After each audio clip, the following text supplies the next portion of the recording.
Such a slog. You know, there are people out there who say you shouldn't do a worst list, that it's not constructive and it's not getting us anywhere. And, you know, I think there is just too much media right now that is dedicated to pretending like things didn't happen. So we're not going to just sit here and pretend like the worst films of 2024 were not seen by us, that we did not endure them, and that we don't have something to say about them now. So we're doing it. It's the worst films of 2024. I always tell my son when I drag him to a bad movie, it's important to see the bad ones because it makes you appreciate the good ones that much more. And it's important from a critical perspective to have a broad base of analysis. So here we go. I actually don't even have 10. Ooh. I have like 8, and maybe you'll remind me of things that I forgot about, and I can like piggyback on yours. Fair enough. But I've got like 8. Mine are alphabetical, like my best of list was. And I went alphabetical on this one too. Okay, my first one is Atlas. Ooh, yeah. Is that yours too? No, but it was in the running, believe me. So you and I didn't even have the pleasure of talking about Atlas together. Dave filled in that week. I don't know where you were. Maybe you were busy doing book stuff, but maybe J-Lo in space. Dave came and hung out with me. We talked about it together. And the idea of J-Lo in space, it should be a lot more fun than what the movie actually ends up being. This is one of those like Netflix, glossy, empty, big budget sci-fi action extravaganzas. And it fundamentally misunderstands what it is that makes Jennifer Lopez interesting, because they stick her in like a tiny container. Yes. And she's totally deprived of all of the razzle-dazzle showmanship that she is good at, that she's charismatic as hell ordinarily, but is not here. This was maybe not a great cinematic year for J-Lo between this and the 2 Amazon documentaries about her album that didn't do well, and that I think the tour got mostly scuttled. It was, you know, I think it's a rebuilding period for her, I hope. Yeah. I'm sure she will come back and blow us away with something else. She's resilient. She is, absolutely. So if you're starting with Atlas, that means you are skipping Argylle. Oh, you know why? Here's why. I've got to be honest about Argylle. Remember, I've only seen the first 20 minutes of it. Oh, that's right. Yes. Because the power went out at my theater. So I've only seen 1/7 of Argylle. So I, as a professional with integrity, cannot conscionably trash the whole rest of Argylle without having seen it. You had the rest of the year to watch on Apple TV Plus if you really had wanted to like close that loop. And I don't blame you for not doing so, because Argylle was dreadful. It was, this is a movie that exists to give you some twists and spins and switcheroos, and it doesn't ground any of them in anything. So nothing makes any sense. Nothing has any logic to it. Nothing has any weight to it. So it's utter nonsense from start to finish, and a waste of time for a very talented cast. I just recall that the cat looks super fake. The cat looks crazily fake, and that is the least of this movie's problems. Okay, my next one is one I don't think you've seen, and I hope you haven't seen, and that is Dirty Angels. I don't even know what that is. This is an action movie starring Ava Green. Okay. From the director of the first Daniel Craig James Bond movie, Casino Royale, which also stars Ava Green. Right. This is about an all-women troupe of mercenaries who have to go in and rescue a bunch of Pakistani schoolgirls who get kidnapped by ISIS. And it takes place now, but it has like all of the cultural stereotypes and like the Middle Eastern kind of like fear, like caricature of a movie that came out like in the early 2000s. Oh boy. And Ava Green is stuck in this one note role where she's kind of doing like a Jodie Foster thing. She has like this blunt cut bob and like steely eyes and like a husky kind of monotone delivery for everything. And everybody in this team has like, they don't really have names. Like there's a medic named Medic and, you know, things like that. There's like and they're the Dirty Angels, I assume? Yeah, okay. Exactly. And so they have to go in and they have to rescue these women. But it's like, I guess if you want like down and dirty action, like 90s style action, this is there, but the writing is so bad. I just found it really distasteful and like kind of a waste of like what could have been a cool idea, like all women mercenary team, but there's nothing to any of them and it's just bad. Ooh, well, in our best list, you talked about how this has been a year of really innovative music biopics, from Kneecap to Better Man. This was also, however, the year of Back to Black. Oh, right, the Amy Winehouse one. The right. Amy Winehouse one, where the Amy Winehouse one, where apparently her dad and boyfriend had a lot of say in it because they both come off pretty well, which, if you know anything about Amy Winehouse's life, maybe they didn't. But yeah, overall, this was just on a general level, this was phoned in. You've seen this a million times biopic, but the added oomph of making like the dad the unsung hero of her career was just gross, and I think a real violation of her memory. Right. It's even like in the song, I ain't got the time. And if my daddy thinks I'm fine, he doesn't want her to go to rehab. Exactly. I feel like the young woman who played her, though, did a pretty good job. She did. Marissa Bella. Yes. No, the lead performance is quite good. And I hope that the stink of this movie doesn't cling to her, because she's doing everything right, but the movie was dreadful. Yeah, it was. I remember there was a big backlash. Sam Taylor Johnson directed that. Yeah. Okay, my next one is also one that I know you have not seen because your time is valuable. And that's an animated film called Gracie and Pedro, Pets to the Rescue. So I read from RogerEbert.com. And sometimes they give me amazing assignments. Like I get a lot of like family and kid stuff as a mom. And so Gracie and Pedro, Pets to the Rescue is about this dog and this cat, this talking dog and cat. And they get lost along the way when the family that they belong to moves from either it's from Salt Lake to Southern California or the other way around. Anyway, they move, and the animals were supposed to be put in the cargo in the bottom of the plane, and they don't get on the plane for some reason, and they have to like road trip. They have to like road trip back to wherever it is that they were intended to go. And the animation looks super rubbery and off-putting, and it's just like an uncomfortable watch. And the voice acting is all incredibly shrill and perky and obnoxious. And then the daughter in the family makes this viral video to look for the animals. There's so many questions I have. First of all, they stick the dog and the cat into a crate together and put them in the cargo hold while they drive. I'm like, why couldn't you have driven? Anyway, I have a lot of questions about the inner logic of Gracie and Pedro, Pets to the Rescue, and it includes a voice cast of like Susan Sarandon and Alicia Silverstone. So it's bad. They like jobs. Speaking of movies that who wanted them, why do they exist? The remake of The Crow. That was bad. People talk about that being a cursed property, and you have to wonder because yes, the first movie led to the tragic death of its lead, but none of the other subsequent Crows have been worth remembering, and this is on that list of like, why are we here? Why are we doing this? This isn't working. But Bill Skarsgård did redeem himself in Nosferatu. I mean, he's fine in Nosferatu. I'm still trying to work my way around that mustache. He's all like creaky. All right, my next one is Here. That's on mine too. Okay, so let's talk about Here. Yeah. So, as an ambitious concept, I appreciate what Robert Zemeckis is trying to do with this.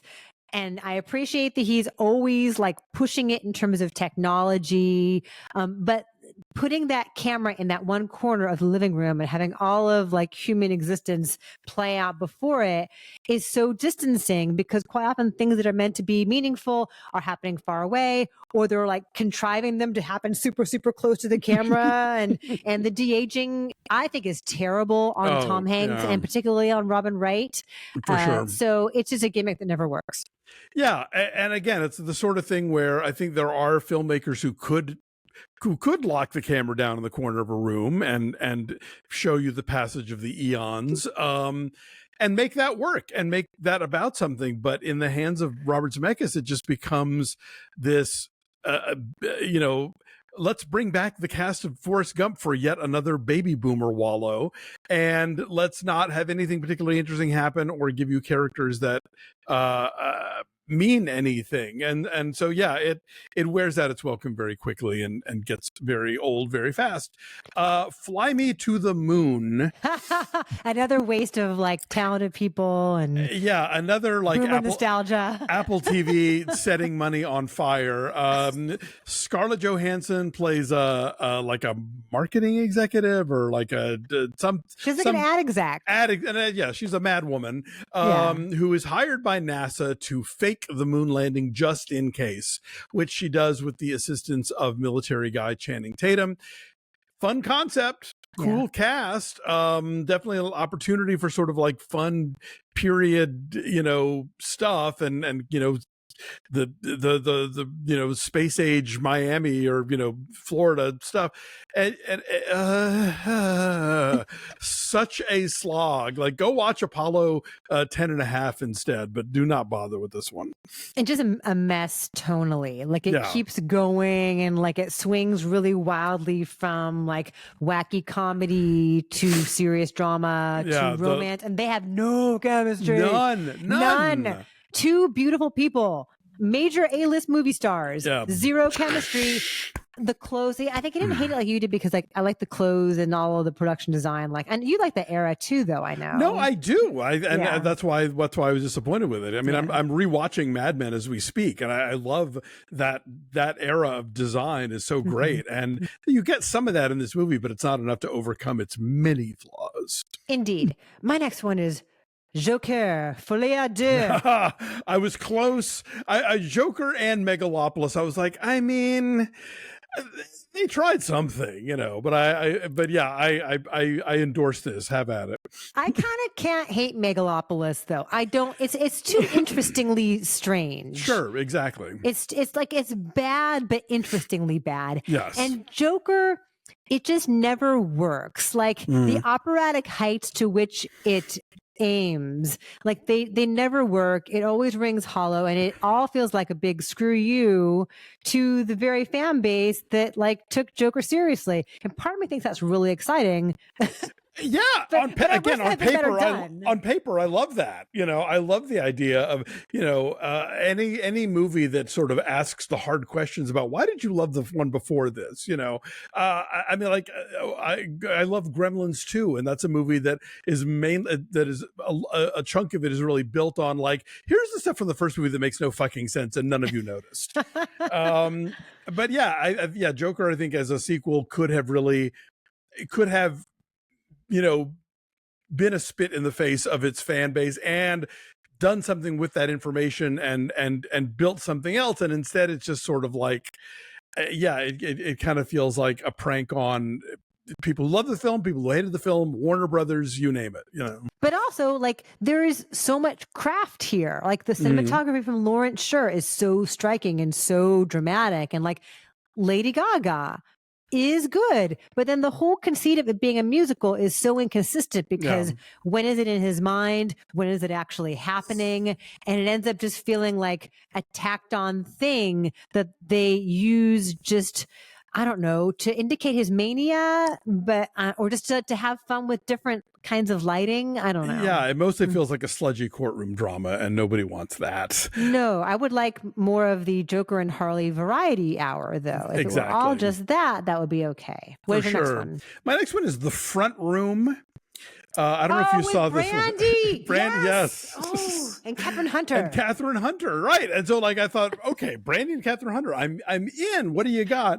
And this movie cannot figure out what exactly it even is. Like, what is the deal with Catherine Hunter? And does she have like occult powers, or is she just an annoying old racist biddy?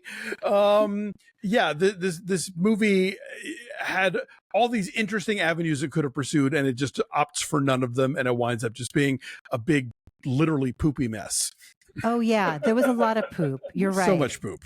My next one, I think you also have not seen, and I had to see it for Ebert, and that is My Spy, The Eternal City. I did not. I have a lot of sequels here. The sequel to My Spy, and the first one was kind of charming, and it came out like right as the pandemic was happening. And it sort of felt like a nice escape, and Dave Bautista, has a light touch with the comedy. I like the range of films that he has chosen for himself outside of the Marvel world.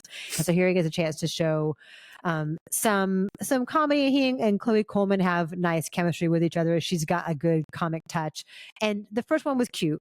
And they had nice chemistry. And Kristen Shaw was in the first one. And then they all come back for this one, and it just feels like weirdly angry and violent. And I don't really know who it's for because it is too young for grown-ups to watch as an action comedy, but also too grown up in a lot of ways for kids. Like there's a really shocking sexual joke that I'm like, whoa, who is this for?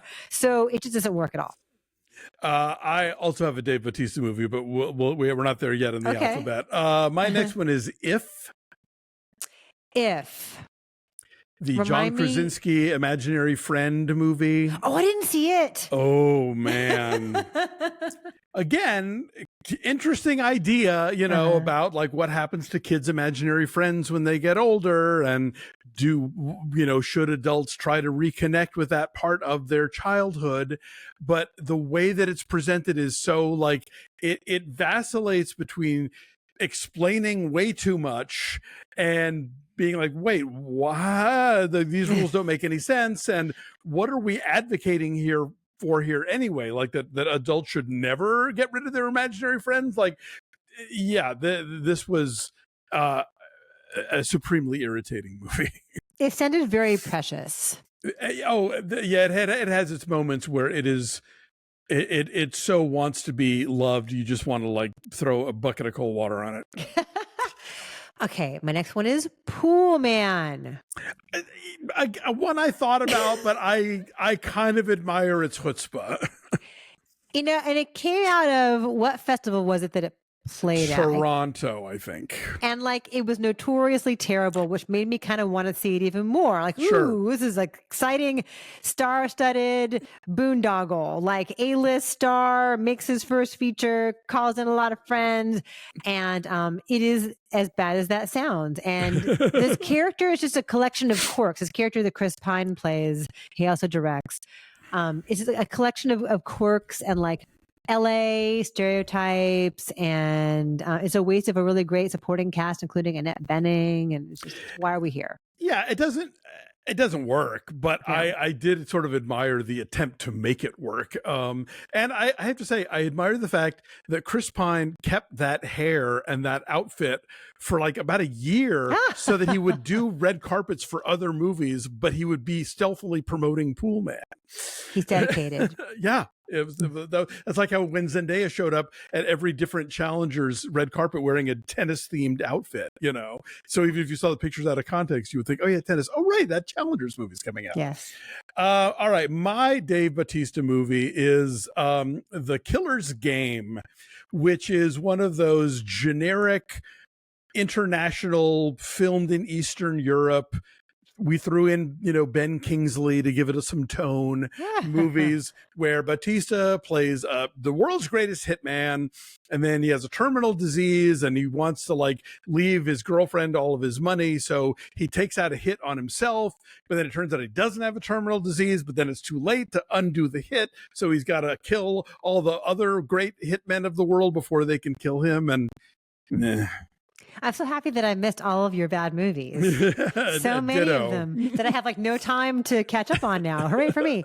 My last one, because again, I don't really have 10, is one that I know you like, and it's Unfrosted. Like is putting a strong you liked it a lot better than I did. I did. I didn't hate it. So this is the Jerry Seinfeld Pop-Tart movie. Yeah. And again, calling in all of your famous friends. This is an incredible cast of comic stars, and it's just so on the nose over and over again in trying to affectionately skewer this time in American history, this mid-century period here. And we've had so many corporate origin movies between Air and BlackBerry, and Tetris. Is this meant to be a very affectionate parody of those? Does it just happen to have come along at the end of all of those? It just doesn't really seem to have any purpose beyond incredibly hacky dad humor. Yeah, I can't defend this movie, I'm not even going to say it's good. I just didn't hate it. And maybe it's just the breakfast lover in me. that, you know, loves seeing like a parade of, you know, Kellogg's mascots or whatever. But yeah, it's not good. I'll certainly give you that one. Okay. I have two more. Okay. And I think, and you saw both of these. One is Miller's Girl. Oh yeah, but again, this is too stylish for me to hate it entirely. Oh God, yeah. So Jenna Ortega is hot for teacher Martin Freeman, and then, like, you know, threatens his livelihood. I don't even know. It was one of those movies that just, I got angrier the more I was watching it, because it was so ridiculous. And when you can tell when a movie thinks it's really nailing down something that no one's ever done before, but you've seen it a million times. Yeah. That's this movie. And my last one is Trap. Oh, Trap is fun for a while, though. It is fun for a while, but it gets so dumb after it stops being fun that it undoes all of the things that worked about it in the first half. You know, in the arena, this is an okay but stupid Shyamalan movie. Outside of the arena, it is utter nonsense. From the pop star who goes on Instagram to find a certain house, to how does he get out of the limo with no one noticing when the limo is surrounded by people, to the cops not noticing that he's taking apart a bicycle wheel so that he can undo his handcuff, to the whole premise of the idea of, like, well, we found a receipt for the ticket, so we know he's gonna and shot by the guy who did Challengers and Queer, which will never stop blowing my mind. But the Trap, no. And yeah, I support the Josh Hart Renaissance, which began with Oppenheimer last year. He's having a good time, and yes, I want to see him. I want to see more dads from him, Psycho or otherwise. Yeah, it's fun for a while, but dumb fun, and then eventually it just gets annoying. And I'm with you on all of these questions that you have for sure. All right, so these are our worst movies of the year. Have you seen any of these? Have you managed to avoid all of these? If so, congratulations. What did we miss? What did you hate? Well, again, like with our best list, we will have in the description of the video links to all the movies that we have reviewed here. So check them out just for a good laugh. And here's to a better 2025.